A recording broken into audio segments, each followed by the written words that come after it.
Hello, Dr. DeWalt. So for this week's reflection, I wanted to do a screen recording.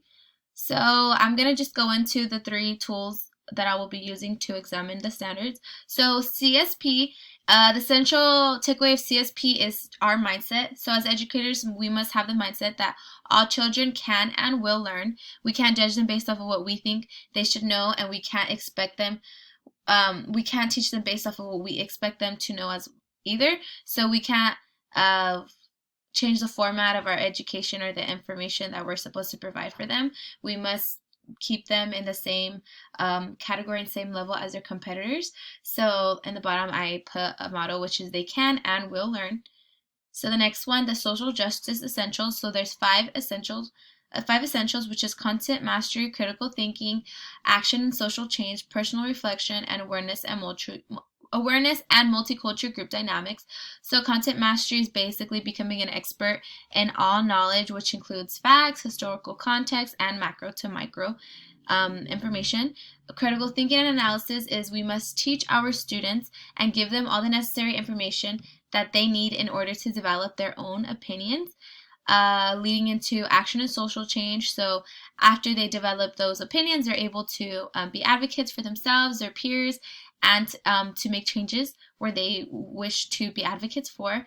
Personal reflection is done within ourselves. So as educators, we must really think of if we are really doing our possible best to help our students. So in that area it's essential that we are able to acknowledge our faults and know and learn that we need to make a difference.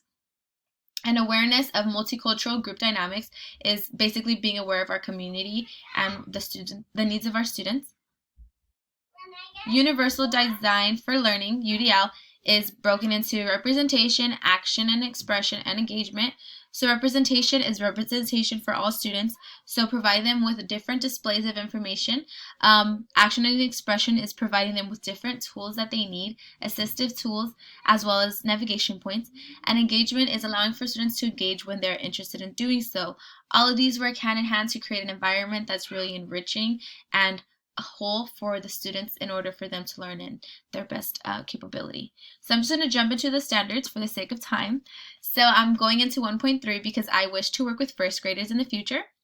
So 1.3, the standard reads, students know and understand the symbols, icons, and traditions of the United States that provide continuity and a sense of community across time.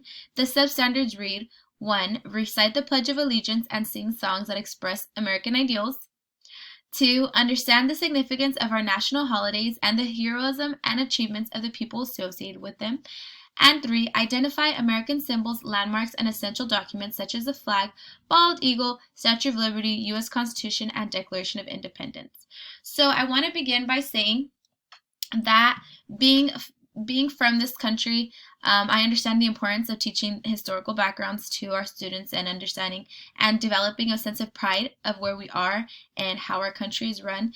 But if we keep in mind the dynamics of the classroom, especially of this school, Robinson Elementary in Fresno, we see that 16.9% of students are foreign born. So as you can see, the entire area is lit up. There's some darker areas here, so that just proves there's a lot of foreign students here. I also want to add that this is a percentage of non-speaking students, 14.9. So if we go back into reflecting CSP, SGA, and UDL, we see that these students are kind of being pushed into the corner because we are teaching them the importance of this country, yet we are not letting them be seen or feel seen. So we are constructing this information that they have to know and labeling it as important and labeling themselves as less important.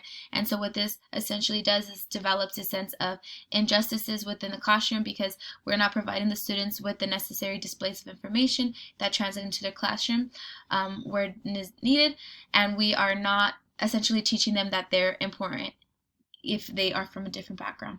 So as you can see, that's where it works, and that's what's wrong with our standards. So we're taught that the content standards are the bones, and the Christmas tree and the educational justice is a decoration, whereas educational justice should be just as important as the Christmas tree itself. So that's my biggest problem that I developed after this week. How does your developing understanding of anti-racism influence your thoughts? So that's basically what I feel. I feel like it's lacking because it's taking away from letting the diversity be seen and heard amongst the students, and we're teaching them essentially that they're not important because they're not from our country. I did my best for the sake of the time. I hope it's okay that I went over a few seconds. Thank you for hearing this.